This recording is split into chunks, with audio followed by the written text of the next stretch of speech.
Am, ya estará grabando, yo creo, ¿no? Sí, así dijo. Sí, ya avisó que está grabando. Muy bien. Pues buenas tardes a todas y todos. Aquí estamos en nuestro seminario de marxismo, viendo marxismos, más bien. Hemos visto marxismo en Marx, eh, y descubríamos ahí la dialéctica de la enajenación. La menciono porque Lukács, el joven Lukács, la va a redescubrir también, ¿no? Tal vez sea de lo más significativo de su historia y conciencia de clase. Pero volveremos sobre Marx y su crítica a la economía política. Vimos también a Lenin. Será muy, tal vez importante volver sobre Lenin, el imperialismo, contrastarlo con la concepción del imperialismo de Rosa Luxemburgo, Bukharin, Hilferding, en fin, incluso la teoría del derrumbe, que es todo un debate en aquellos años, eh, que abriría una reflexión sobre la crisis civilizatoria actual con muchas más dimensiones, mucho más compleja. Eh, y vimos a Rosa Luxemburgo, esta eh, potente pensadora revolucionaria polaca, eh, todas estas muy importantes aportaciones que hace. eh, y hoy vamos a abordar a alguien de esa generación de jóvenes revolucionarios, pero que también se considera uno de los iniciadores del llamado marxismo occidental, una especie de viraje del marxismo, de las cuestiones económicas, políticas, la cuestión de la revolución, a las cuestiones propiamente teóricas, filosóficas, principalmente académicas, hasta pudiéramos decir, ¿no? Y Lukács va a jugar un papel muy importante, aunque vamos a ver que en realidad tiene también su obra revolucionaria, política, pero vamos a ver cómo también cómo la abandona. Entonces, dejen compartir aquí mi presentación. Em, la filosofía del joven Lukács. En realidad, la filosofía de Lukács es muy, muy amplia, muy rica. em, y vamos a ver la del joven Lukács, la de la importante. Me interesa llegar a historia y conciencia de clase, pero en realidad tiene una obra previa muy significativa. O sea, en realidad se dice, yo estoy de acuerdo, que Lukács es el primer filósofo así profesional que lee a Marx y asume como central el tema de la enajenación y la desenajenación. Y en realidad el tema de la desenajenación tiene eh, lo que podemos llamar la perspectiva humanista marxista, que también va a poner en evidencia Lukács, ¿no? Eh, pero va a asumir ese tema desde una perspectiva estética. Sí, sus primeras obras son propiamente estéticas. Luego hay un viraje a la ética y luego ya propiamente a la ética política, ¿no? Ha sido considerado el filósofo marxista más importante del siglo XX, ¿no? Eh, Aunque, bueno, claro, hay discusión.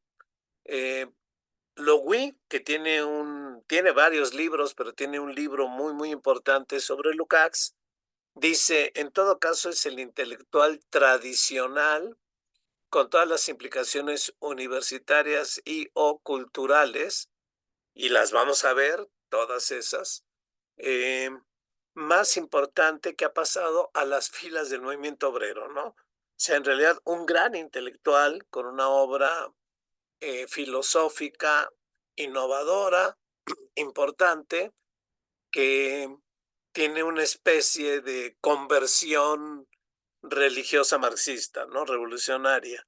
El impacto también, obviamente, la revolución de 1917, ¿no?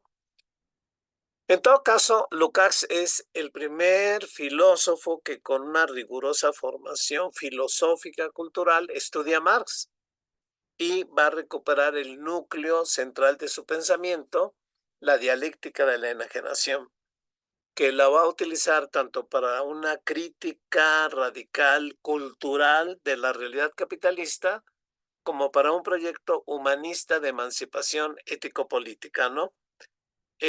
Pero con esto lo que va a inaugurar también Lukács es lo que se llama el marxismo occidental, ¿no? Perry Anderson tiene un libro importante sobre la caracterización del marxismo occidental, pero es un marxismo que gira a la filosofía y a los temas propiamente filosóficos, ¿no? Estéticos, éticos, antropológicos, ontológicos, epistemológicos. Y sobre todos esos temas escribe Lukács, en realidad. Eh, en ese sentido, se le podría considerar uno de los, y así se le considera uno de los padres fundadores de este marxismo occidental. Un marxismo que abandona la política, que abandona el análisis del propio capitalismo y tiene este giro hacia estos temas, ¿no? Vamos a ver que Lukács hace ese giro por toda una serie de circunstancias políticas, su derrota en una polémica en el Partido Comunista Húngaro, eh, el estalinismo que ya ha tomado el poder en la Unión Soviética y en los partidos comunistas, ¿no?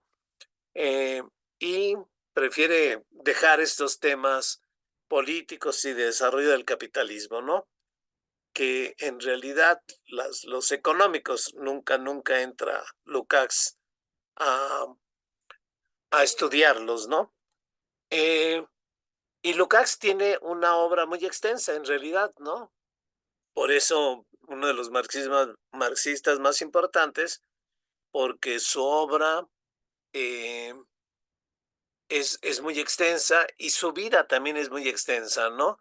En realidad, pudiéramos distinguir tres etapas en la filosofía de Lukács. El joven Lukács, que vamos a ver cómo está dedicado a la estética, a la ética, a la literatura, y cómo de pronto, con el impacto de la Revolución de 1917, da un giro a la ética política comunista y revolucionaria. Y la expresión, la principal expresión de ese giro es un libro muy importante que es Historia y Conciencia de Clase. Que vean, es de 1922 propiamente, ya tiene 100 años, ¿no? Más de 100, más de 100 años este libro, ¿no? Que ahorita lo vamos a checar, espero que lleguemos a ello. Eh, y a mí me parece que sigue haciéndonos pensar desde una perspectiva crítica la propia realidad que vivimos, ¿no? Pero luego está lo que se considera el Lukács maduro, que es un Lukács que ha pasado de un comunismo izquierdista, eh, se va a adherir a esta línea izquierdista de los comunistas. Lenin va a escribir eh, El izquierdismo, enfermedad infantil del comunismo, y va a ser una referencia incluso al propio Lukács, ¿no? A un texto de Lukács en contra del parlamentarismo, cuestionándolo, ¿no? Eh, y sí, Lukács, Hungría, Alemania, la influencia de Rosa Luxemburgo, pero luego la influencia de la revolución del 17, la revolución rusa y de Lenin. Eh, pero ese joven Lukács tiene sus derrotas, la revolución húngara, vamos a ver cómo participa en la revolución húngara de 1919, luego va a haber la derrota de la revolución alemana, y luego va a tener su propia derrota política en el Partido Comunista Húngaro, ¿no? Eh, y luego el ascenso del fascismo, él no quiere separarse del movimiento comunista, que ya está hegemonizado por Stalin, y asume, eh, asume una postura realista, digamos, y acepta el estalinismo, ¿no? Por otro lado, se exilia en la Unión Soviética, ¿no? Durante la Segunda Guerra Mundial, ¿no? Entonces, ahí, bajo el control estalinista de toda la producción intelectual, ahí queda subordinado y abandona la política.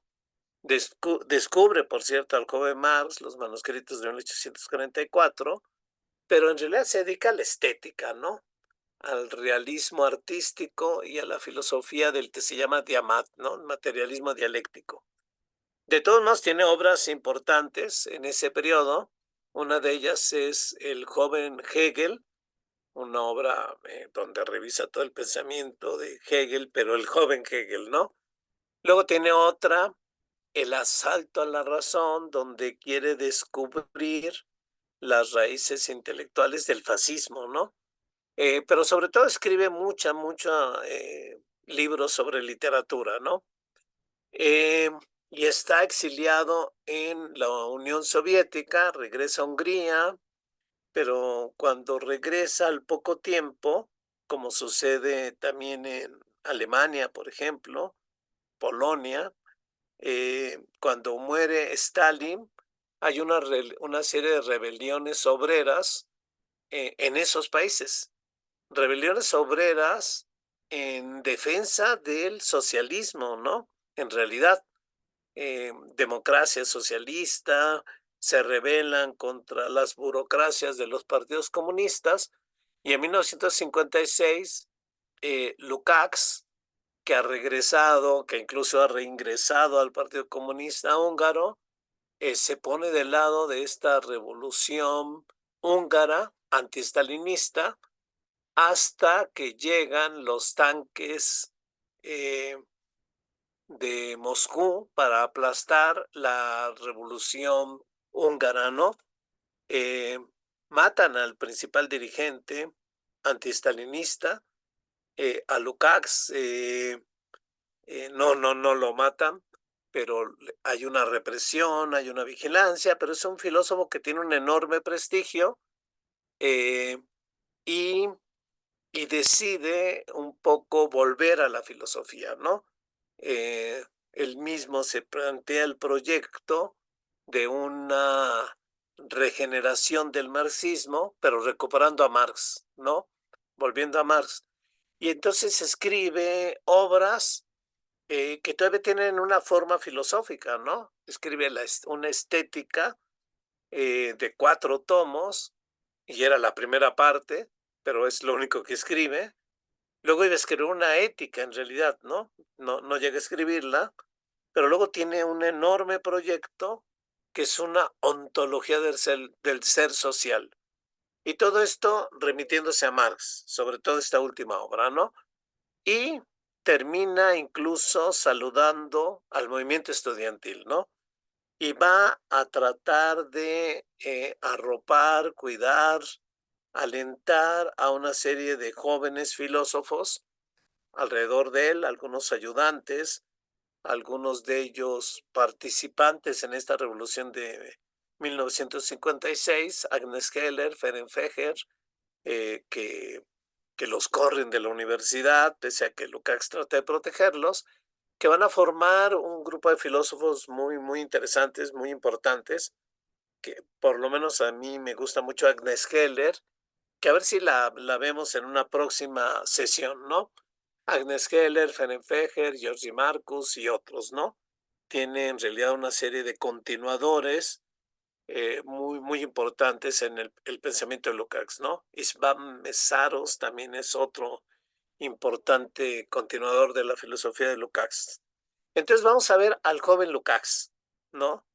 Que es en realidad von Lukács, Georgi von Lukács. El von es aristocrático, es un hijo de un banquero, de un millonario, el principal banquero de Hungría, y es tan importante su papel económico que la monarquía incluso le da un título nobiliario, ¿no?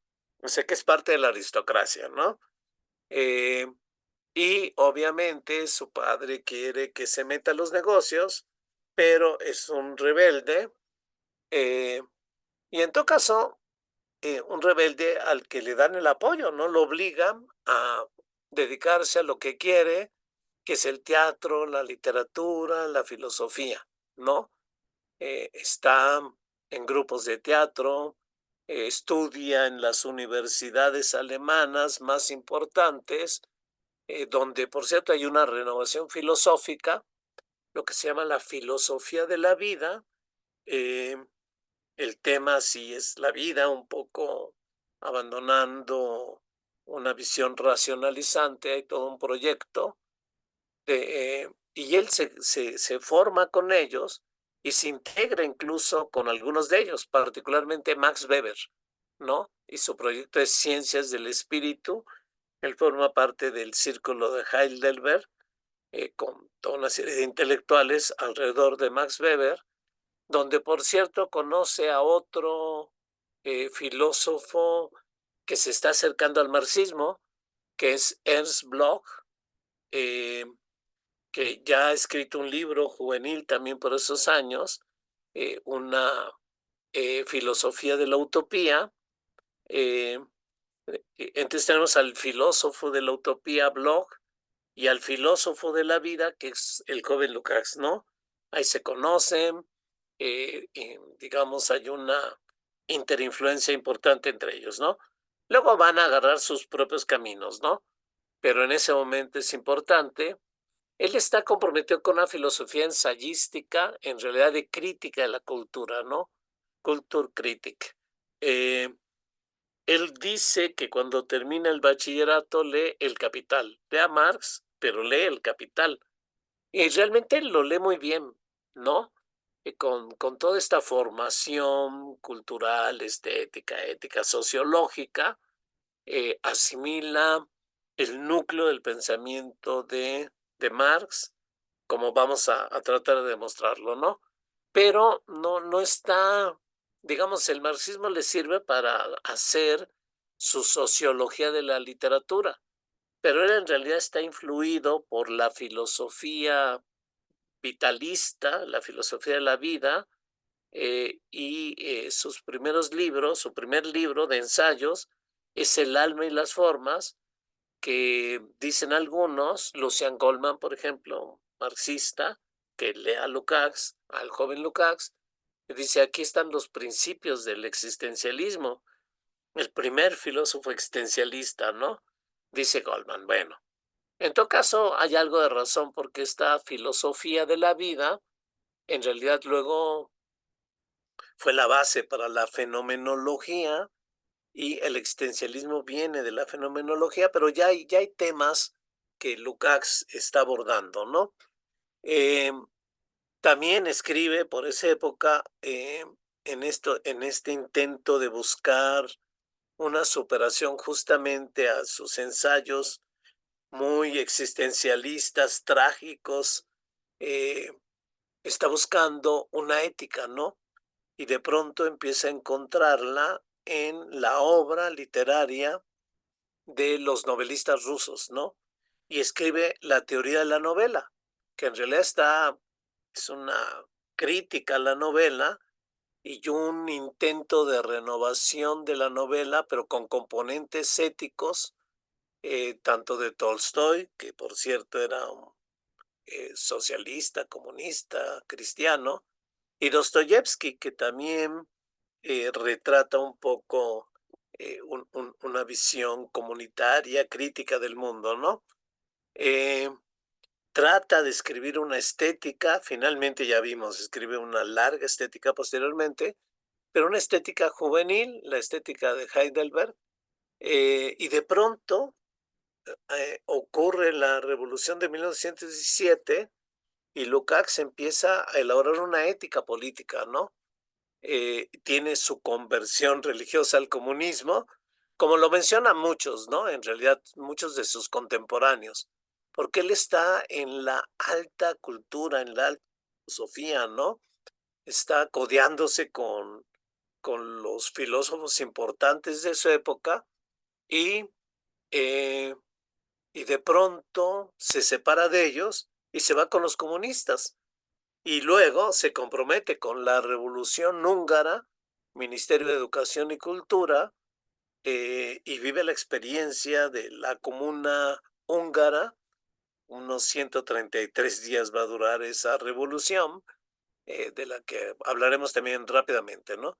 Y en ese contexto, en el contexto de la propia revolución húngara, va a escribir mucho, va a escribir ensayos ya comunistas, ¿no? Pero de este comunismo ético que ha brevado del joven Marx. Bueno, en realidad no conoce al joven Marx, que ha brevado de la dialéctica de la enajenación de Marx y empieza a escribir una serie de ensayos, ¿no? Luego va a juntar algunos de esos ensayos, va a escribir otros ensayos y va a escribir esta obra realmente extraordinaria, que es Historia y Conciencia de Clase de 1922. Me dan ganas de pasar ya a Historia y Conciencia de Clase, pero a ver, vamos a repasar un poco esto que les contaba, ¿no? Entonces, él nace el 13 de abril de 1885 en Budapest, ¿no? Eh, y él, como ya les decía, de una familia burguesa, ¿no? De la incluso nobleza judío-húngara, sí, tiene su origen judío, ¿no? Incluso aristocrático, ¿no? Von Lukács, ahí está, Georgi Szegedy von Lukács. Luego se va a quitar el von Lukács, por supuesto, ¿no? Eh, con este padre, director de uno de los grandes bancos, pero él se revela al destino y empieza a asimilar lo que él mismo llama un romanticismo anticapitalista, ¿no? Es un radical, pero romántico anticapitalista, como él mismo empieza a pensar su propia caracterización de aquellos primeros años, ¿no? Entonces él está interesado en el teatro y aparte son momentos de experimentación artística, pero finalmente, y la literatura, ¿no? Pero finalmente se va a la filosofía. Entonces estudia en las mejores universidades, y tiene a los maestros que están renovando la filosofía de ese momento, ¿no? Windelband, Lacks, Simmel, que están renovando la filosofía y el pensamiento, ¿no? Porque lo que quieren a ellos es acercar la filosofía a la vida, pensar la vida, ¿no? Sin abandonar a Kant, que es una sombra que siempre va a estar en toda la filosofía alemana, ¿no? Los imperativos categóricos, pero cómo conciliar el imperativo categórico con la existencia, con la vida, ¿no? Eh, Dilthey, que está recuperando el vitalismo, y estas son como las claves en las que él se va a formar, muy, muy distante del marxismo. Eh, y como decía, esta amalgama de vitalismo, neocantismo, luego va a evolucionar a la fenomenología y el existencialismo, ¿no? Heidegger se va a alimentar también de ellos y va a elaborar esta obra, digamos, inaugural del existencialismo, El ser y el tiempo, ¿no? Lucien Goldman, muy abusivamente, creo yo, creo que no lo prueba suficientemente, plantea que Heidegger lea Lukács, Historia y Conciencia de Clase. No me lo imagino leyendo Heidegger a Lukács, pero Lucien Goldman lo sostiene y dice que en realidad Lukács inspira a Heidegger, ¿no? Ahorita me estoy acordando, sí tiene un libro que se llama Heidegger y Lukács, Lucien Goldman, ¿no? En todo caso, creo que sí da elementos para afirmar que muchos de los problemas de este joven Lukács, muy, muy joven, están siendo problemas existencialistas, ¿no? Claramente existencialistas, ¿no? Eh, También está muy influido por la literatura, un poeta húngaro, Endre Ady, que es un poeta revolucionario, ¿sí? Dicen del ala democrática jacobina, ¿no? En todo caso, poeta radical que rechaza el orden existente, ¿no? Y el propio Lukács admite esta influencia y Logui va a plantear que la evolución política de Lukács en realidad está entre esta, digamos, postura inicial de este poeta, el rechazo radical a lo real y su posterior reconciliación hegeliana con la realidad, ¿no? Que dice Logui, se va a reconciliar con la realidad estalinista, ¿no? En todo caso, el viejo Lukács va a romper esa reconciliación, ¿sí? Porque sí va a cuestionar la propia realidad del estalinismo, ¿no? Más allá de que sí hay un periodo donde se vuelve uno de los filósofos representativos de todo este periodo, ¿no? El libro que tiene Logui sobre Lukács es para una sociología de los intelectuales revolucionarios. Así le puso, pero en realidad es un ejemplo. Dice, bueno, vamos a hacer una sociología, pero vamos a tomar como ejemplo a Lukács. Entonces hace una serie de anotaciones sociológicas al principio y luego se mete con toda esta cultura y este conocimiento de Logui a la evolución de Lukács, ¿no? Que yo sigo en gran parte, ¿no? Aunque hay muchos libros que han hablado de esto. Y él, por cierto, se detiene en esta influencia del joven Lukács con Ernst Bloch, ¿no? De lo que ya hablaba, ¿no? De pronto son parte del círculo de Heidelberg, presidido por Max Weber, pero son jóvenes radicales, ¿no? Bloch, el filósofo de la utopía, Lukács, el filósofo de la vida, críticos, intransigentes, con una cultura tremenda, eh, opositores a la burguesía, al liberalismo, al Estado constitucional, al parlamentarismo, en fin, ¿no? Radicales, y ambos han leído a Marx. Bueno, los dos son lectores insaciables y muy buenos y brillantísimos, y bueno, se influyen mutuamente, ¿no? Eh, en este círculo de Heidelberg, ¿no? Ahí está el joven Lukács, ahí está Bloch, el joven Bloch, y en medio Marx, ¿no? Como parte de su relación, ¿no?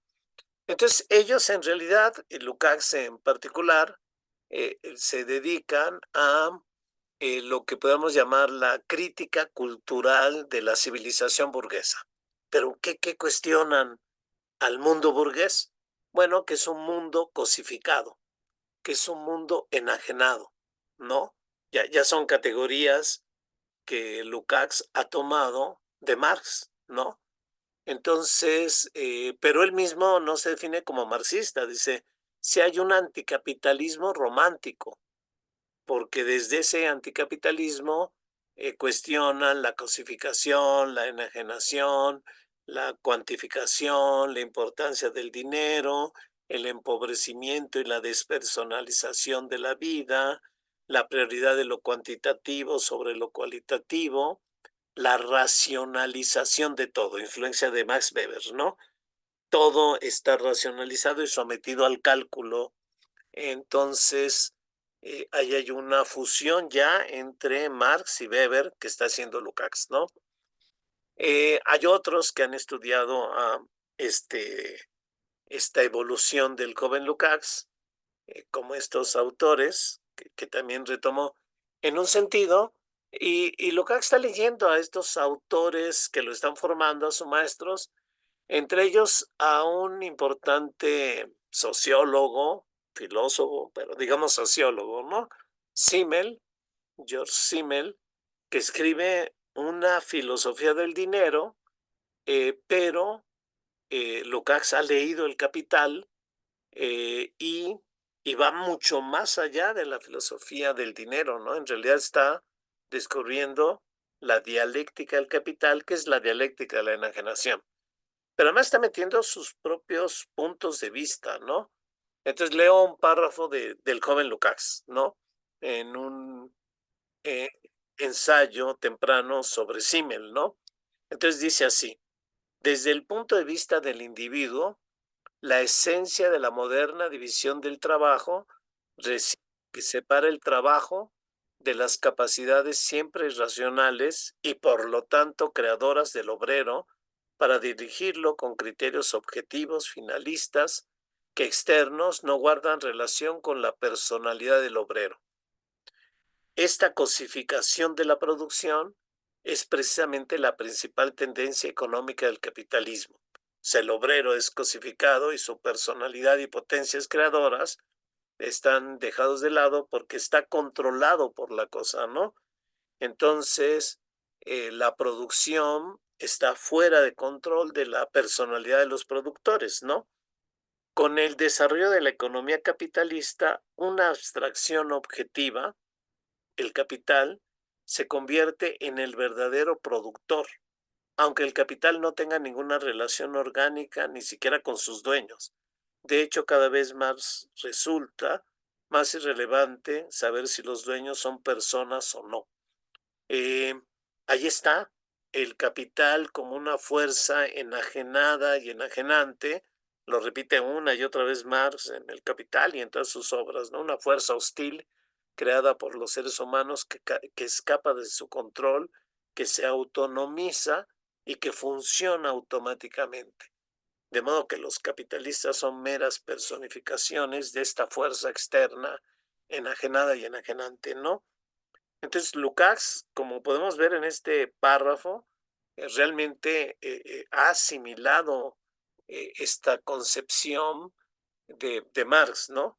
Y claro, él lo va a plantear haciendo énfasis en algunos de sus temas, ¿no? Como es el desarrollo de la personalidad que el propio mundo capitalista no le permite desarrollar. Ese tema lo va a heredar, por ejemplo, Agnes Heller para redefinir incluso la enajenación. A ver si vemos a Agnes Heller. En realidad estoy pensando verla para la próxima sesión. Ver a Agnes Heller y tiene una obra tremenda, Sociología de la Vida Cotidiana, prologada y creo que dirigida por Lukács, ¿no? Era su discípula favorita. Bueno, pero ahí está, volvamos al joven Lukács, que está escribiendo sobre el drama moderno de la cultura burguesa, que es este conflicto entre el deseo de la autorrealización de la persona, desarrollar sus potencialidades, sus fuerzas creadoras y racionales, pero contrapuesto con una realidad objetiva, reificada, cosificada, ¿no? Donde el propio ser humano se quiere cosificar, se vuelve cosa subordinada a esta fuerza hostil, ¿no? Entonces, este es uno de los temas que está desarrollando en obras como Metodología de la Historia de la Cultura, Cultura Estética, eh, donde va a contraponer una cultura intelectual racionalizante que cuantifica y calcula la racionalidad instrumental de la que luego va a hablar la Escuela de Frankfurt, con la cultura propiamente estética, ¿no? Hay una cultura racionalizante y hay una cultura artística, humanizante, autorreflexiva, que nos permite conocimiento de nosotros mismos, ¿no? Pero esta racionalidad está matando a la otra, ¿no? Hay una tendencia a que el desarrollo cultural está deshumanizándose. Allá abajo dice un debilitamiento del humano, que es lo espiritual. Él va a hablar de lo espiritual, del alma, todo esto, ¿no? Eh, y está anunciando realmente la pobreza eh, del espíritu, ahora mucho más pobre que en aquellos años, como tendencia del propio capitalismo, ¿no? Crítica cultural. Entonces se escribe, y a ver si no me atoro mucho con el alma y las formas, y la teoría de la novela es un poco más, menos complicada que el alma y las formas, que en realidad son una serie de ensayos. Es su primer libro, 1910. Ahí les decía Lucien Goldman, dice, la primera obra existencialista de la filosofía del siglo XX, ¿no? Sí, Lucien Goldman quería mucho a Lukács, ¿no? Eh, Sobre todo al joven Lukács, aunque lo va a conocer todo, también Lucien Goldman, filósofo, crítico literario, ¿no? Y muy alimentado por Lukács. Entonces, ahora, los temas del alma y la forma no son todavía los temas de los existencialistas, ¿no? Por ejemplo, la angustia, ¿no? Aunque si hay algún tema muy parecido con Heidegger, la cuestión de la vida auténtica, ¿no? La existencia auténtica y la existencia inauténtica, que en el ser y en el tiempo es central, ¿no? Incluso va a hablar Heidegger de la enajenación del uno sobre el individuo. El uno lee lo que debe de leer, el uno escucha lo que debe de escuchar, el uno impersonal que de pronto nos domina, es un tema en efecto de Heidegger, ahí está en el centro, porque esa es la vida inauténtica, entonces se trata de asumir la vida auténtica y en ese sentido la existencia, ¿no? Eh, bueno, Lukács no va a hablar de vida auténtica y vida inauténtica también, ¿no? Como dilemas existenciales, ¿no? Entonces sí están, eh, Lukács está abordando estos temas, ¿no? Y muy antes de Heidegger, ¿no? Por eso Goldman va a decir, es que Heidegger lea a Lukács, ¿no? Eh, ¿Quién sabe? ¿Quién sabe? A lo mejor simplemente estaba en el aire estos temas, ¿no? Pero este es uno de los grandes temas del alma en las formas, que son en realidad una serie de ensayos, ¿no? Eh, y ensayos que giran un poco con este de dar forma a la vida, ¿no?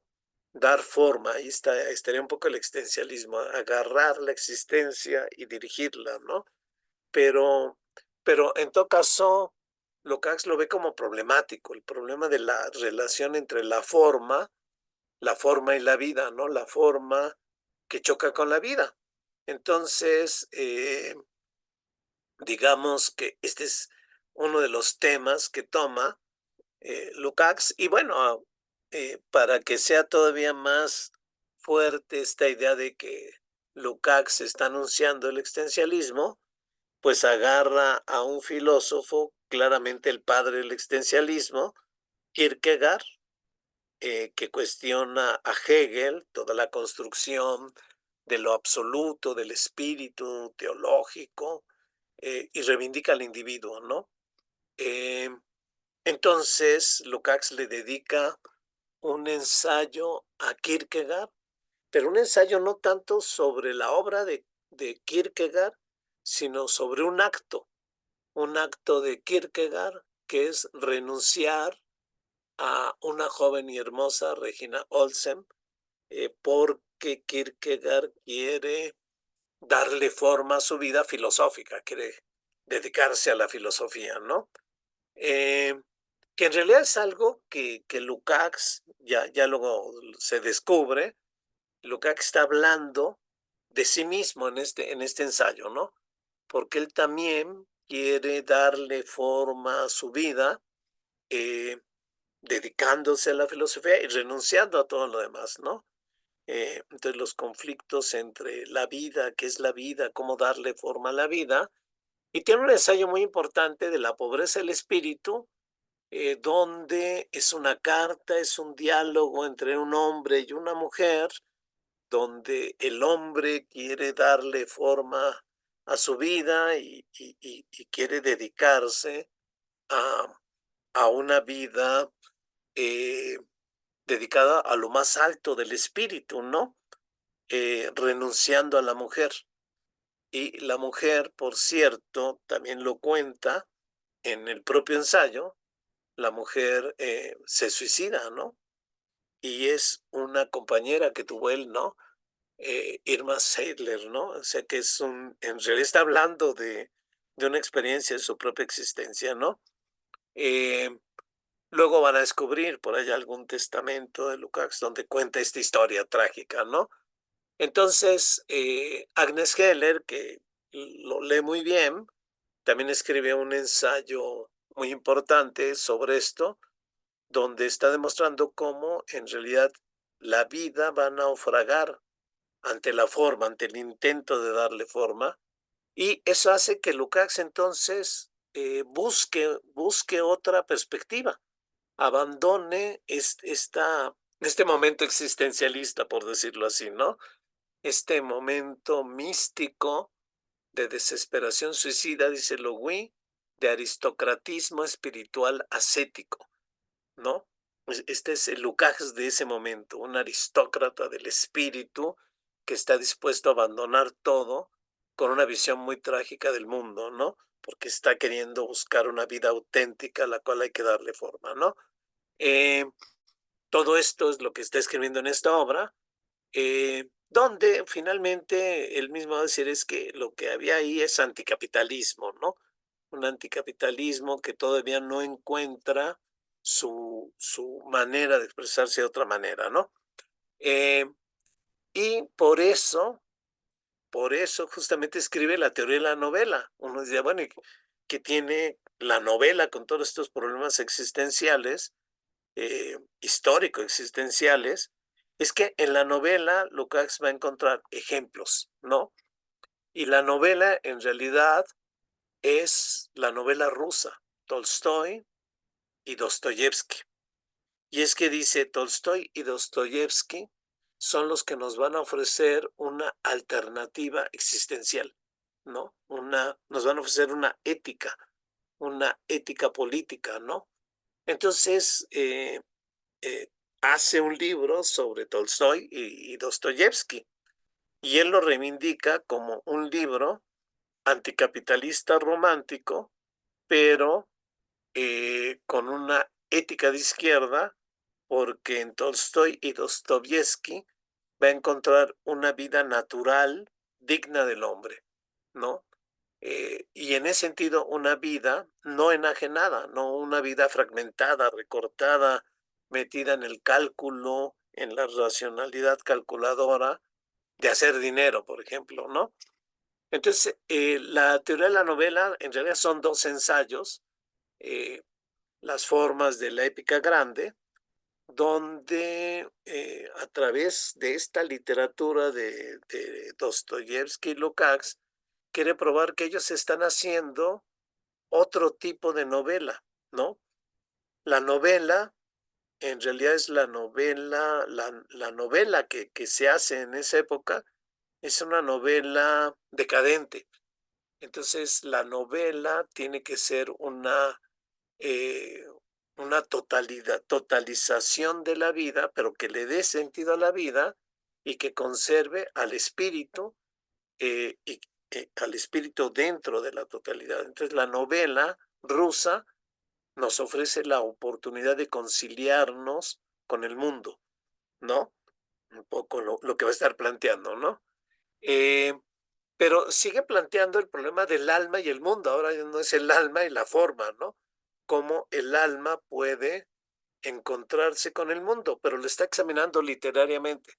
Y por eso va a decir, una novela tiene que tener como centro eso, ¿no? Tiene que tener como centro la ética, la reconciliación del alma con el mundo, ¿no? Que busque en esa perspectiva una reconciliación, que nos ofrezca un modelo de reconciliación.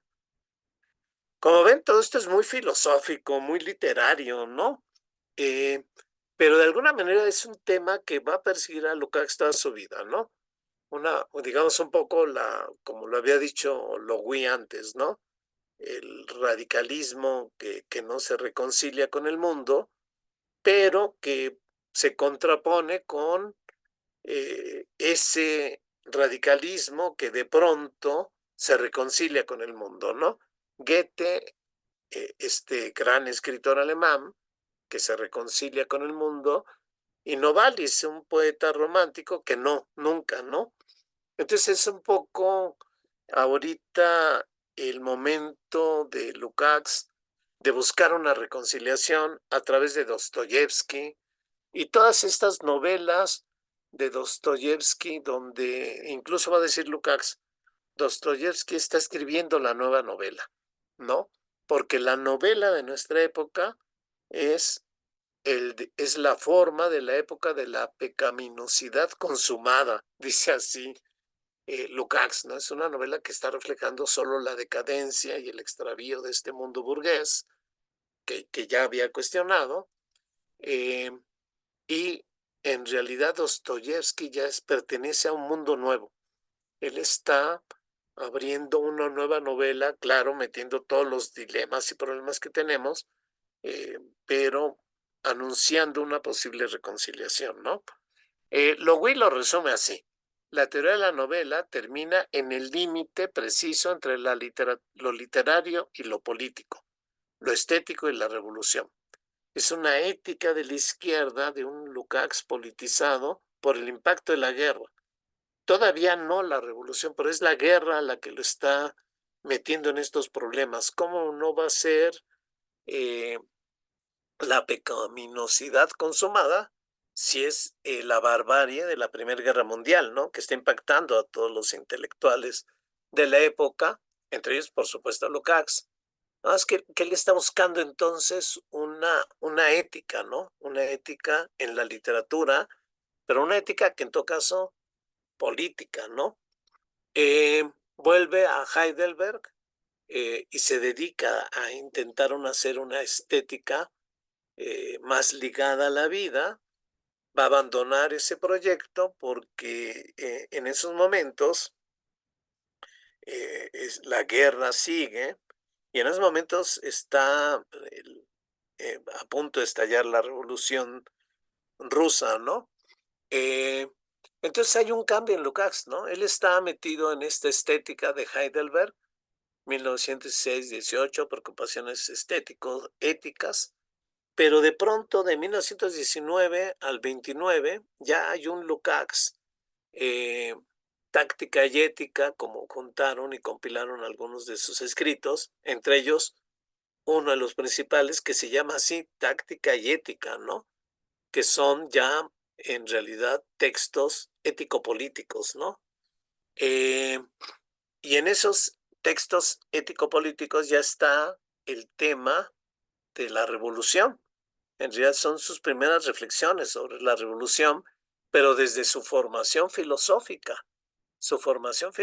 idealista, idealista en el sentido eh, tradicional, ¿no? Kantiano, digamos, el imperativo categórico, pero el imperativo categórico vacío en Kant ha adquirido un contenido con la novela rusa y el imperativo categórico es hacer descender en el instante mismo el reino de Dios a la tierra, ¿no?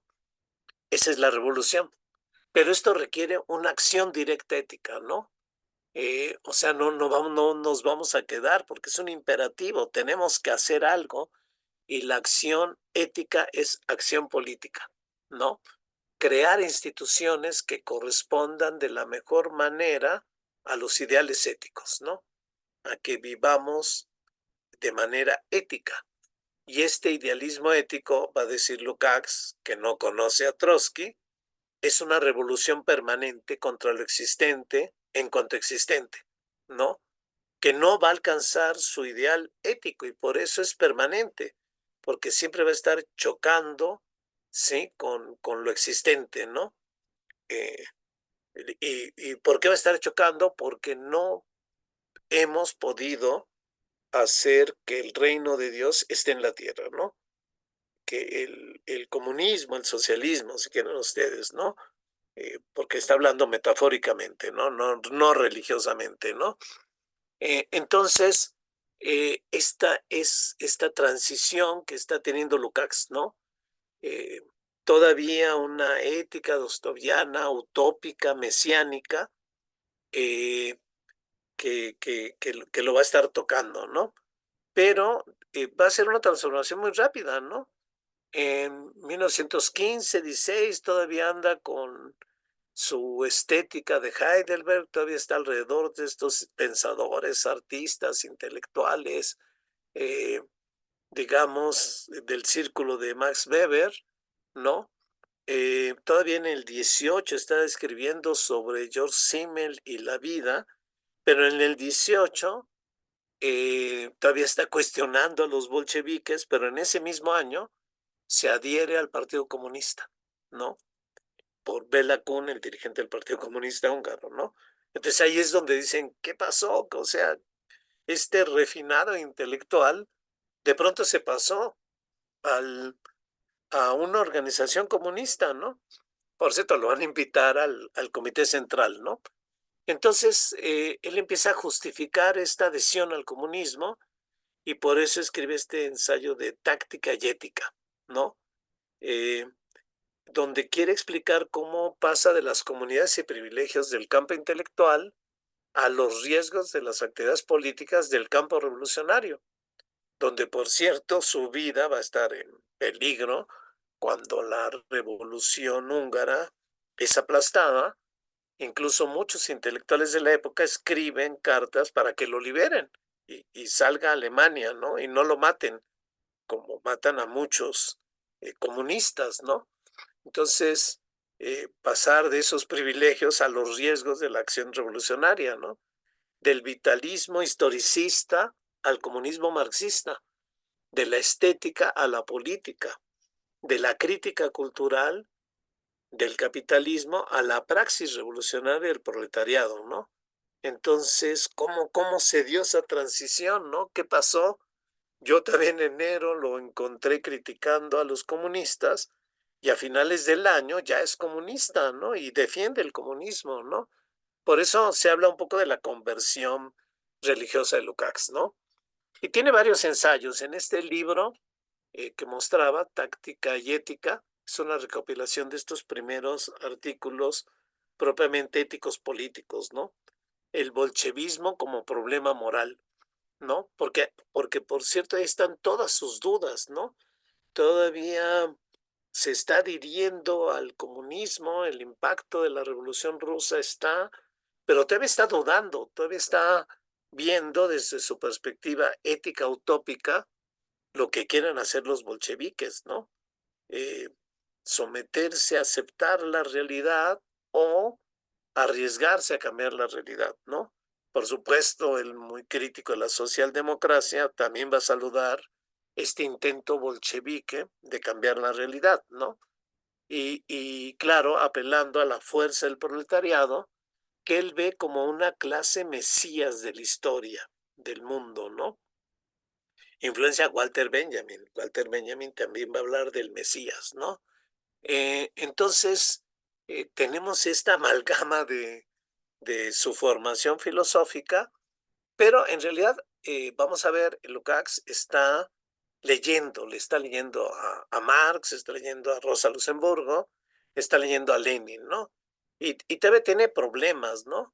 El problema es, lucho por una sociedad que termine con toda la opresión, porque este es el imperativo categórico, la obligación que tenemos como seres humanos, pero en esa lucha tal vez tenga que imponer una dictadura que rompa las formas de la democracia liberal o pugno por una verdadera democracia y me quedo en el medio, ¿no? No me arriesgo a buscar ese gran fin que es cambiar al mundo, ¿no? Ahí resuena la crítica de Luxemburgo a los bolcheviques, ¿no? Que sí la conoce y la va a agarrar como tema en Historia y Conciencia de Clase, ¿no? En un primer momento ante este dilema que él plantea, él se pronuncia en contra de los bolcheviques, ¿no? No quiere abandonar su ética utópica, pero ve, de todos modos, reconoce la tragedia que supone esta elección, ¿no? Pero eh, rápidamente cambia de postura. Dice, ni modo, ¿sí? Hay que ensuciarnos las manos para la revolución, ¿no? No podemos actuar sin mancharnos las manos. Pero ¿cuáles son los criterios que nos van a guiar en esto, ¿no? En esta aventura de cambiar al mundo y tal vez mancharnos las manos. Y él dice, apelando a la ética dostoyevskiana, el autosacrificio, ¿no? O sea, si es autosacrificio, seguramente esto es lo que te va a guiar, es un fin alto el que te va a estar guiando, ¿no? O sea, problemas morales, éticos que está teniendo Lukács, ¿no? Porque en realidad hay una metamorfosis, ¿no? En este intelectual, creo que está claro, ¿no? De dónde viene y la transformación que está teniendo, ¿no? Eh, y bueno, está en este debate muy tocado por los bolcheviques, pero en la propia Hungría eh, estalla también una revolución, ¿no? No me detengo en las condiciones de la Hungría de aquella época, también sacudida por la Guerra Mundial, una crisis del imperio. En realidad Hungría era parte del imperio austrohúngaro, sometido, más como que es casi colonia, eh, pero igualmente en una crisis permanente de 1915 a 16 olas de huelgas, e igualmente como los soldados rusos en rebelión desertan del frente de guerra y ya están llamando ellos también a formar soviets, consejos de obreros, de soldados, de campesinos, ¿no? Eh, y claro, están cuestionando a una monarquía, están avanzando hacia una república, pero ya están planteando los soviets, ¿no? E incluso ya están nombrando de presidente el Soviet de Hungría al propio Lenin, ¿no? Que tenía sus propios problemas en la Revolución Rusa, ¿no? Pero él está muy atento de lo que está pasando también en Hungría, así como lo que está pasando en Alemania y otros países, ¿no? Estalla la insurrección, vienen las represiones, los socialdemócratas de pronto se van a quedar con el poder. Se ha formado el Partido Comunista Húngaro, acuérdense que se forma con este llamado a la Tercera Internacional a romper las organizaciones socialdemócratas, socialistas, pero sí hay un partido socialdemócrata que de pronto ante la crisis que hay en Hungría se queda con el poder e invita a los comunistas a, a, a, a gobernar. Para esto Lukács ha llegado al Comité Central y él todavía dice, bueno, eh, el proceso va a ser pacífico, no va a ser violento, y en efecto, no es violento, los han declarado ilegales, pero hay esta crisis del gobierno, donde el gobierno de Karolyi tiene que renunciar ante las crisis que está teniendo, las rebeliones de los soldados, y se impone eh, el poder, se le da el poder al Partido Socialdemócrata que llama, libera a los comunistas para que lleguen al gobierno y se instituye la República Soviética Húngara. Y el joven comunista Lukács le dan un cargo, ¿no? Comisario de Educación Pública y Cultura, ¿no? Entonces, inmediatamente, ya vieron lo que han hecho los rusos, ellos quieren avanzar rápidamente en esta República Soviética Húngara y empiezan a hacer toda una serie de reformas, ¿no? Pero Lukács, imagínense, ¿no? De pronto tiene el ministerio e inmediatamente socializa teatros, sociedades de música, impulsa obras de teatro, Lessing, Molière, Ibsen, dirigido a los trabajadores, programas avanzados de educación sexual, folletos que cuestionan la opresión de las mujeres, en fin, ¿no? Una regularización de las almas, escribe por ahí Lukács un ensayo, ¿no? Hasta Lenin va a decir, bueno, son demasiadas reformas, ¿no? Eh, en 131 días que dura esta República Soviética, se expiden 531 decretos, ¿no? Y se toman medidas muy importantes, por supuesto, la jornada de 8 horas, con toda una serie de reformas, privatizaciones, en fin, ¿no? Están haciendo la revolución, están haciendo un cambio, ¿no? A cuenta en algún texto, imagínense el ambiente, ¿no? O sea, me gusta este texto, ¿no? Los peligros acechan desde todas partes, ¿no? Porque está la contrarrevolución, está la guerra, en fin, ¿no? Eh, y ellos se reunían en la casa del Soviet. ¿Quiénes son ellos? Bueno, Lukács y toda la intelectuales, artistas, ¿no? Que se habían encontrado ahí, ¿no? Entonces, ahí están ellos platicando, pensando, haciendo la revolución, citando a Hegel, a Marx, a Kierkegaard, Fichte, etcétera, ¿no? Ahí me imagino una novela, ¿no? Y Lukács está escribiendo, realmente es asombroso lo que Lukács está escribiendo, ¿no? Por ejemplo, el papel de la moral en la producción capitalista, donde él está planteando los ideales comunistas, ¿no? Una sociedad, el comunismo como una sociedad de la libertad, ¿no? Pero entonces donde va a haber decisión moral, la libertad de la decisión moral va a reemplazar la imposición de la ley en las determinaciones, ¿no? O sea, no necesitamos leyes, ¿no? Con nuestra propia moral nos podemos guiar, ¿no?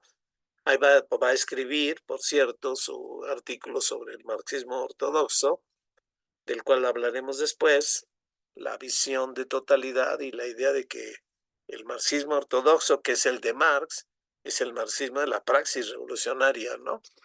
Entonces, están la revolución, pero con esta batalla que se está teniendo, porque es una revolución que se está jugando en Rusia, que está jugando en Hungría, que está jugando en Alemania, y está la contrarrevolución, ¿no?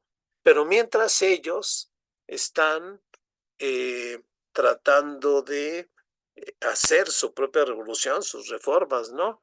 Y Lukács escribiendo, ¿no? El cambio de función del materialismo histórico.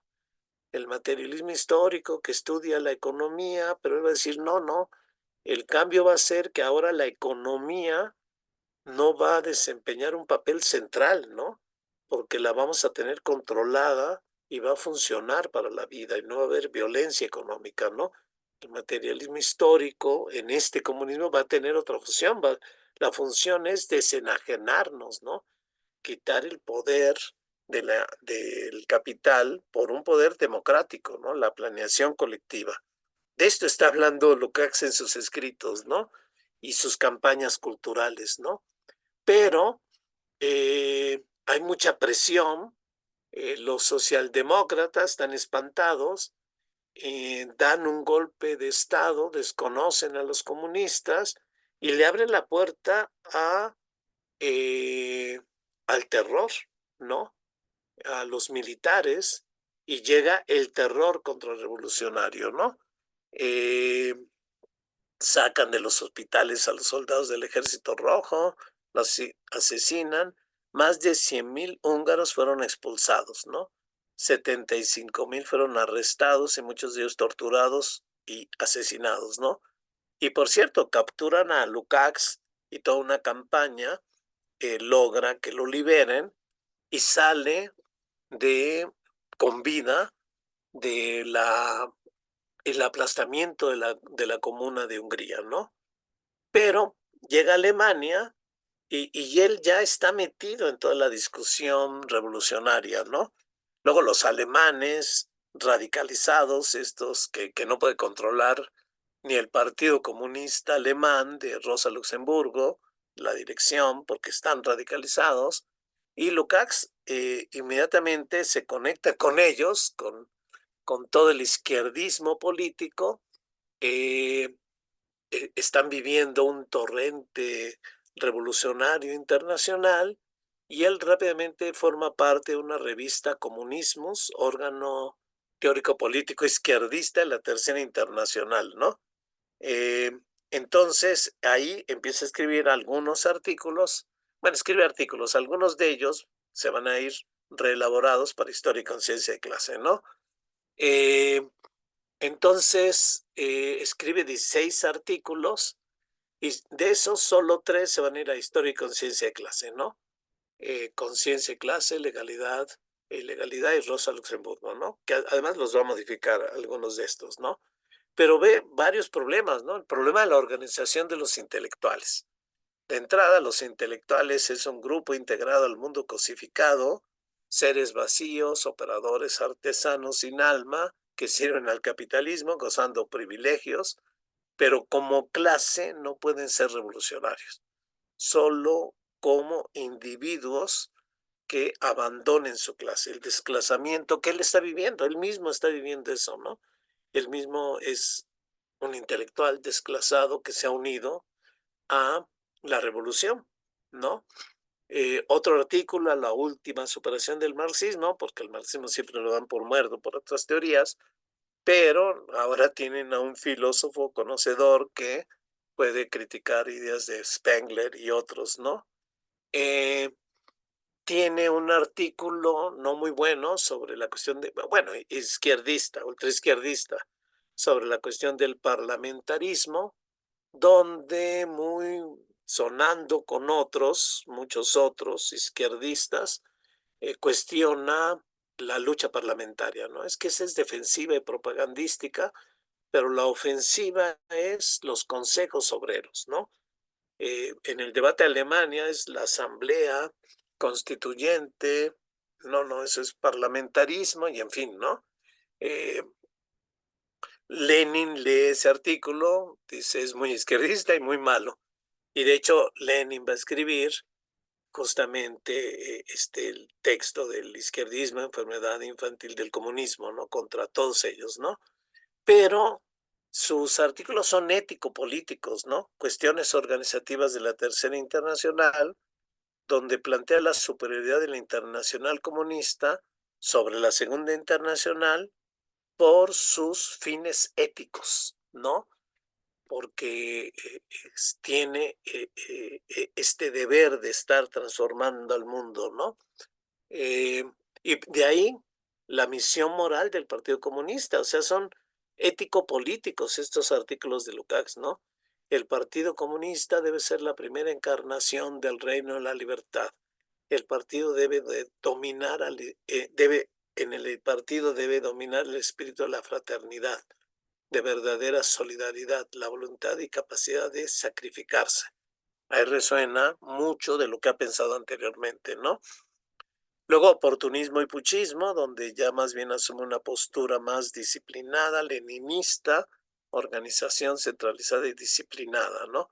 Nada de pronto golpes y todo esto, ¿no?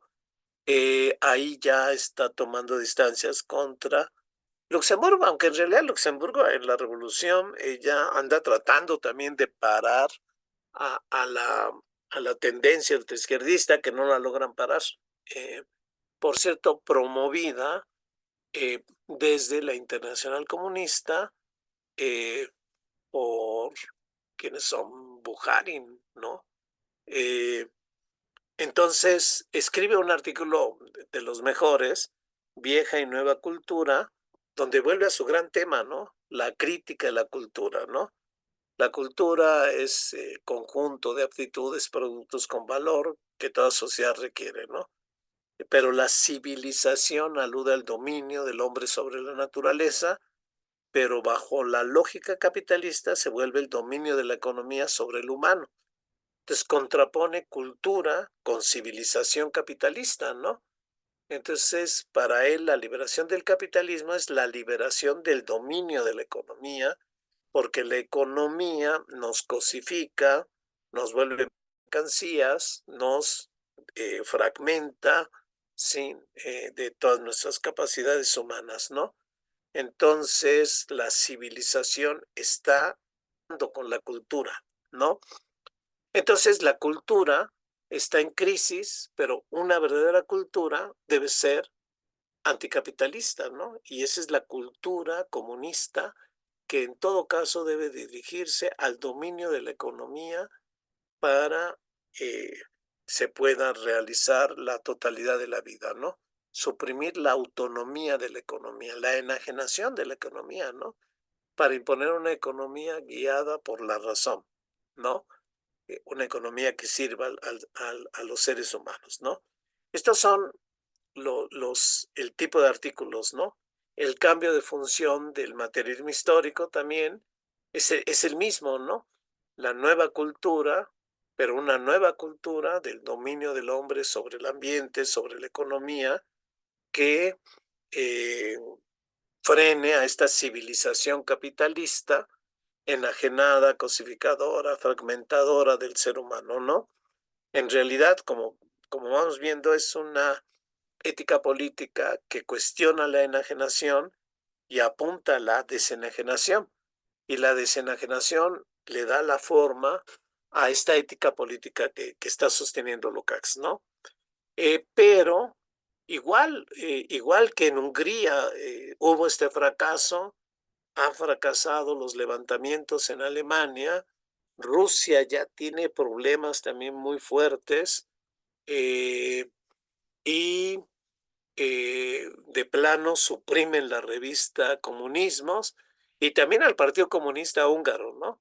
Lleno de radicales como Lukács y todo estos, ¿no? Eh, y Lenin publica La enfermedad infantil del izquierdismo en el comunismo, ¿no? Porque en realidad está pasando al tercer Congreso Internacional de 1921, donde se dan cuenta que ha bajado el ascenso revolucionario, ¿no? Ha bajado y hay otro momento, ¿no? Hay otro momento en el comunismo y la idea del Frente Unido, ¿no? Ya no vamos a romper con todos, ¿no? No es el momento del asalto al poder, no es el momento de los soviets, ¿no? Es el momento de reagruparnos porque es el momento donde tenemos que enfrentar a la propia contrarrevolución. Y en ese contexto, Lukács escribe Historia y conciencia de clase, eh, que tal vez la anuncie un poco y tal vez la veamos con más detalle la próxima, ¿no? Pero bueno, vamos viendo. A ver, ustedes, estoy viendo el tiempo. Eh, entonces, hemos visto la evolución de Lukács, pero tal vez señalar, puntualizar que del 21 al 22, él estudia a fondo la obra de Luxemburgo, ¿no? Pero también ha estudiado a Lenin y también sabe estos conflictos entre Lenin y Luxemburgo, eh, por un lado. Por otro lado, él tiene un debate muy fuerte con el dirigente del Partido Comunista Húngaro, Béla Kun, que en realidad es un títere de la Internacional Comunista, eh, y él tiene sus debates, un debate que va a perder porque del otro lado está todo el apoyo de la Internacional, ¿no? Pero, digamos, escribe este libro donde él mismo es consciente de las exageradas esperanzas optimistas de que de la transformación ya inmediata, el momento donde la revolución se está extendiendo, ¿no? Eh, Vamos a ver que en ese hay un prólogo al que él escribe, ¿no? Esta es la evolución de mi época, pero lo escribe en 1967, ¿no? Ya grande, ¿no? En realidad ya dejó, porque muchos años no se publicó Historia de Conciencia y Clase. Entonces él dice, bueno, voy a permitir que se vuelva a sacar, pero siempre hace su autocrítica, ¿no? Su autocrítica de estas obras, en fin, ¿no? Toma distancia de esta obra que en realidad sí está muy marcada por la época, por los debates, ¿no? Los artículos son que es el marxismo ortodoxo, Rosa Luxemburgo marxista, conciencia de clase, y uno de los centrales filosóficos, la cosificación y la conciencia de clase del proletariado, que tiene tres partes: el problema de la cosificación, las antinomias o contradicciones del pensamiento burgués, el punto de vista del proletariado, ¿no? Luego el cambio de función del materialismo histórico, que es un artículo que relabora y lo mete. El primero y el segundo también, también. Legalidad y legalidad, que también es de sus escritos anteriores, izquierdistas, pero tiene unas consideraciones críticas acerca de la crítica a la Revolución Rusa de Rosa Luxemburgo, que vimos en la otra ocasión. Y tiene unas consideraciones metodológicas acerca de la cuestión de la organización, que ya hemos visto todo este debate sobre la organización, ¿no? Entonces, él dice, estos ensayos, en su prólogo de 1922, dice, son resultado del trabajo partidario, ¿no? Donde estamos viendo problemas que el propio movimiento nos está planteando, ¿no? Y aquí, por supuesto, estamos haciendo estos escritos en el propio proceso revolucionario, con estas esperanzas y este optimismo tal vez exagerados, ¿no? Eh, Hay espacio a Luxemburgo, pero dice, pero no se olvida de Lenin, que va a pesar más y lo que él quiere es recuperar el método de la filosofía de Marx, ¿no? Él quiere volver a Marx, ¿no? Incluso no a Engels, polemiza con el propio Engels, ¿no? Al que hay que leer es a Marx, ¿no? Entonces, esa es su insistencia en este prólogo a Historia y Conciencia de Clase. Entonces, el libro realmente es muy importante, abre toda una serie de temas, nuevos temas para el marxismo que no se trataban. Eh, por ejemplo, bueno, su dialéctica de la enajenación, que el propio Lukács en ese momento la pone en contraste con la dialéctica de la naturaleza engelsiana, que él rechaza, ¿no? Para él, esa no es la dialéctica de Marx, ¿no? Esa es una cosa de Engels, pero no, la dialéctica es otra, ¿no?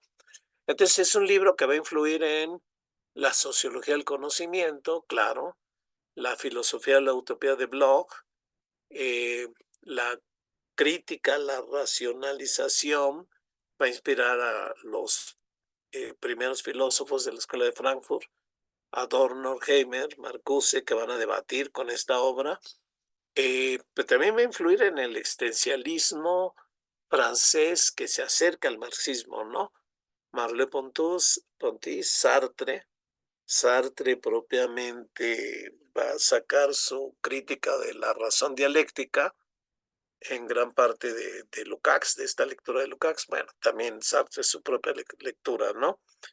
Goldman, Logui, por supuesto, Logui va a hablar de un marxismo weberiano que tiene su origen en historia y conciencia de clase, y también va a influir a muchas otras tendencias, ¿no? Por ejemplo, eh, pensadores como Guy Debord, que hacen la crítica a, a los medios, a la vida moderna, etcétera, es muy importante, él mismo lo dice, la importancia de historia y conciencia de clase. Los situacionistas, Debord es de los filósofos situacionistas. Castoriadis también lo influye mucho Historia y Conciencia de Clase, pero incluso en autores de lo que se llamaba el socialismo real, ¿no? Adam Schaff, por ejemplo, polaco, Kosik, con Karel Kosik, checoslovaco, que va también a hacer una importante innovación filosófica, también va a ser tocado. Y por supuesto la Escuela de Budapest, ¿no? De Agnes Heller y otros, ¿no? Hay dos grandes temas en historia y conciencia de clase, ¿no? Eh, aunque son 8 artículos, creo que veíamos por ahí, giran alrededor de dos ejes, de dos temas, ¿no? La política organizativa, ¿no? La cuestión de la teoría sobre la revolución socialista centrada en su organización. Es el debate Lenin-Luxemburgo, que hemos estado viendo en estas últimas sesiones, ¿no? Bueno, pues este es uno de los grandes temas de este libro, ¿no?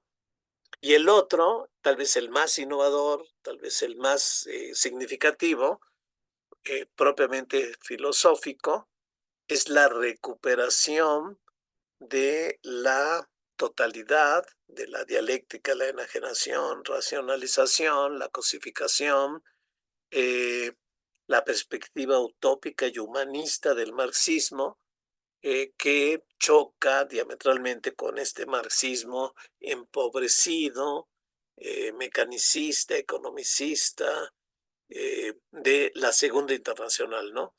Si hay una obra realmente que enriquece o que choca diametralmente con el marxismo en la Segunda Internacional, es esta obra de Historia y Conciencia de Clase. Por eso, Logui va a hablar de marxismo weberiano. Claro, no solo incluye a Lukács, también Escuela de Frankfurt, por ejemplo, ¿no? Que tienen también su debate con Lukács, pero al final, la primera conferencia que tienen en la Escuela de Frankfurt invitan a Lukács, ¿no? Tiene este libro muy bueno, La Jaula de Hierro, Marx Weber y el marxismo weberiano. Eh,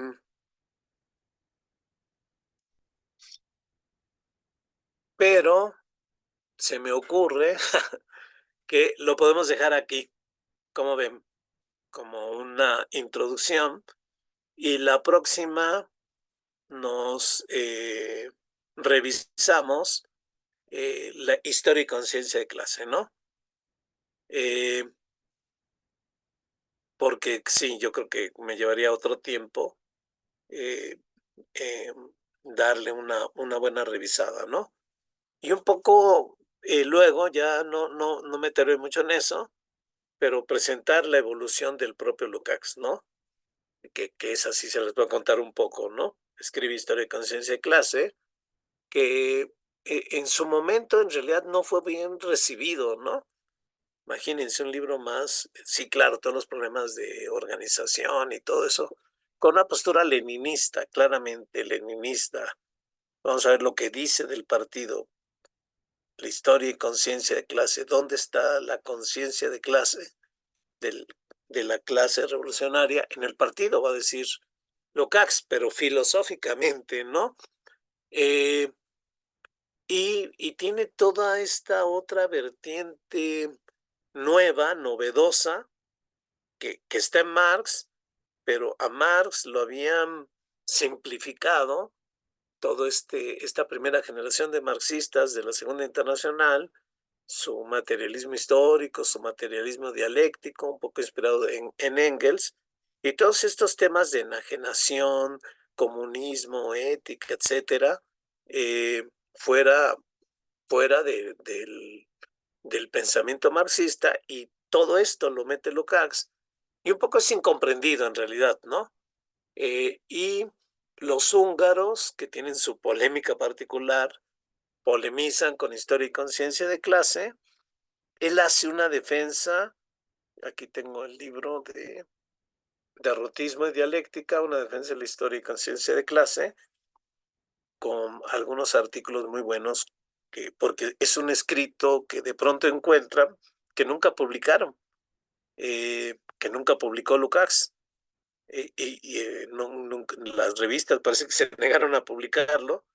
Eh, Luego escribe Lenin, escribe un libro sobre Lenin con toda esa riqueza, pero un poco, eh, digamos, reivindicando a Lenin como el representante de la filosofía de la praxis del marxismo, ¿no? Siempre dándole esta dimensión filosófica, ¿no?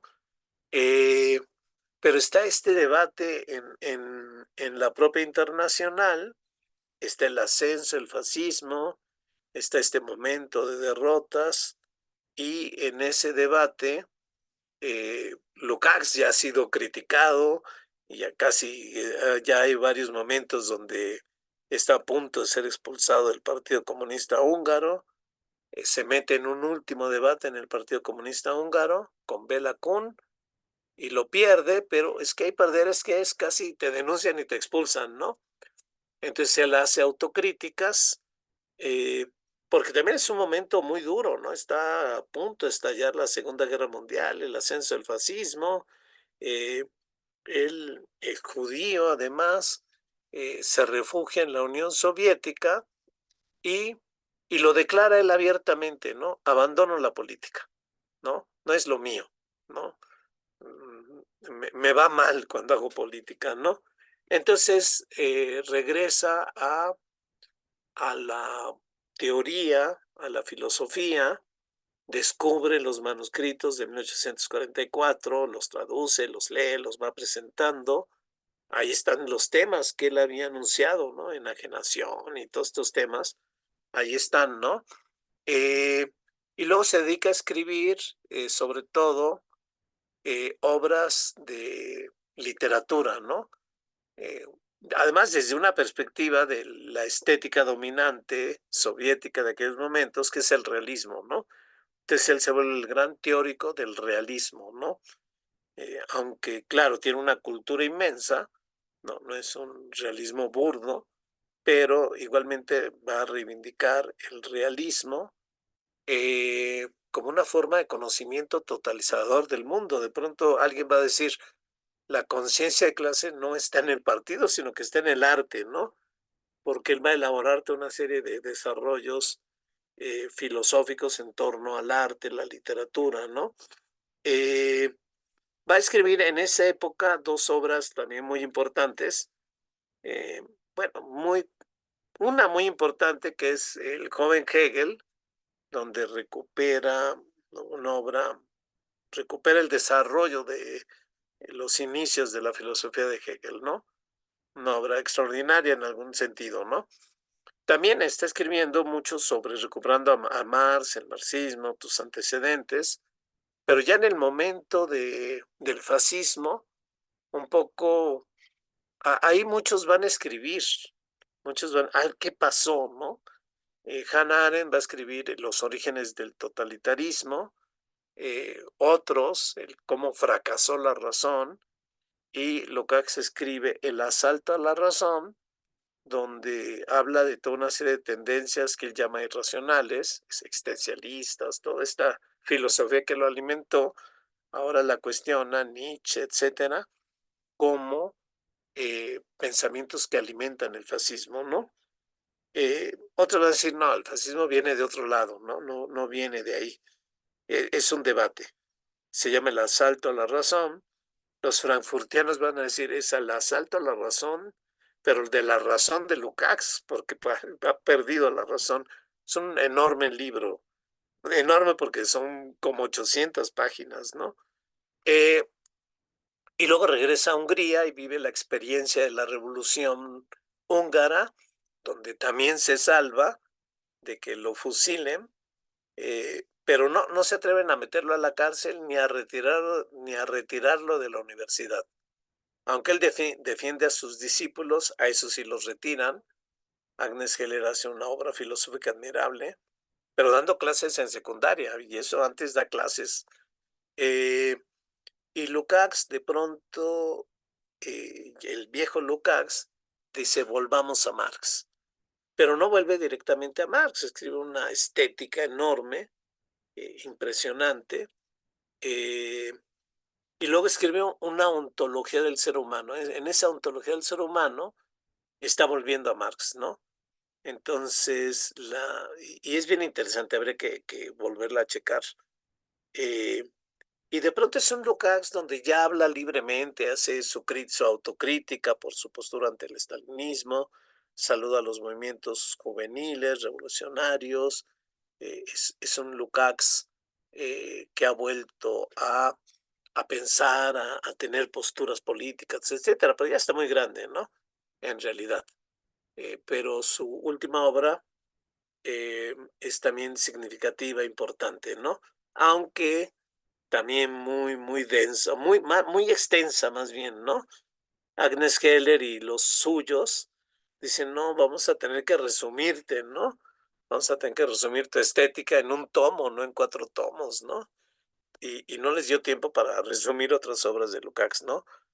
Pero, y ya veremos que, siguiendo un poco esta línea de Lukács, la Escuela de Budapest, que les decía, me interesa particularmente Agnes Heller, que me parece una filósofa que hay que recuperar, ¿no? Y hasta por equidad de género. Bueno, pues entonces, próxima sesión, nos metemos con historia y conciencia de clase. ¿Sí? Buenísimo, Lund. De acuerdo, muy bien, excelente. Muy bien, van a ver que es una obra muy importante, muy rica y unas claves para leerla, ¿no? Porque sí hay que tener unas claves para poder eh, empezar a checarla, ¿no? Bueno, pues muchas gracias a ustedes por estar acá un domingo tan tarde.